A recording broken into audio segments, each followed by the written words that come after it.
Hi everyone, hopefully আপনারা ভালো আছেন। আজকে আমি একটা রেসিপি শেয়ার করব যেটা আমাদের তিনজনেরই খুব পছন্দের। সেটা হচ্ছে বেগুন দিয়ে মুগ ডাল। হোপফুলি আপনাদের ভালো লাগবে। আমি এখানে মুগ ডালটাকে একটু হালকা করে ভেজে নিচ্ছি প্রথমে। আর এখানে বেগুন কেটে রেখেছি। বেগুনটাকে আমি হলুদ আর মরিচ দিয়ে আর লবণ দিয়ে মাখিয়ে ভেজে নিই।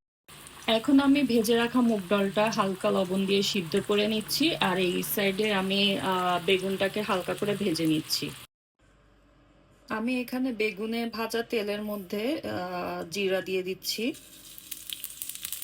দিয়ে দিচ্ছি তেজপাতা আর কিছু শুকনো মরিচ। এখন এখানে পেঁয়াজ দিয়ে দিচ্ছি। এখন দিয়ে দিচ্ছি টমেটো। পেঁয়াজ আর টমেটো একটু সফট হয়ে আসলে আমি এখানে একটু হালকা ওয়াটার দিয়ে দিচ্ছি। এখন দিয়ে দিচ্ছি আদা রসুন পেস্ট। মশলার মধ্যে দিয়ে দিচ্ছি হালকা একটু লবণ, হলুদ, মরিচ আর ধনিয়ার গুঁড়া। এখন এখানে সিদ্ধ করা ডালটা আমি দিয়ে দিচ্ছি। ডালটা দেওয়ার পর আমি এটাকে কিছুক্ষণ কুক হতে দিব।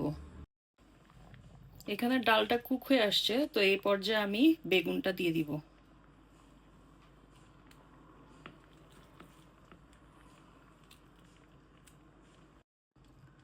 ডালটা যেহেতু আগের থেকে সিদ্ধ করা ছিল আর বেগুনটা হাফ ফ্রাই করা ছিল, তো এটা কুক হতে বেশিক্ষণ টাইম লাগবে না। মশলার কাঁচা গন্ধটা চলে গেলেই এটা রান্নাটা কমপ্লিট হয়ে যাবে। जब मेरी असली हवाई ड्रामा कार नहीं आया मेरे कार खैर वो तो रिकवर हो चुके मेरे पैसे क्या करेंगे उससे प्रायोरिटी ঠিক আছে স্যার। लव दिस वे এটা রান্না হয়ে গেছে। আমি এই পর্যায়ে এখন ধনিয়া পাতা দিয়ে দিচ্ছি। এইটাই ছিল আমার বেগুন আর মুগ ডালের রেসিপি। হোপফুলি আপনাদের ভালো লেগেছে এবং আপনারা বাসায় ট্রাই করে এনজয় করবেন। See you next time. By.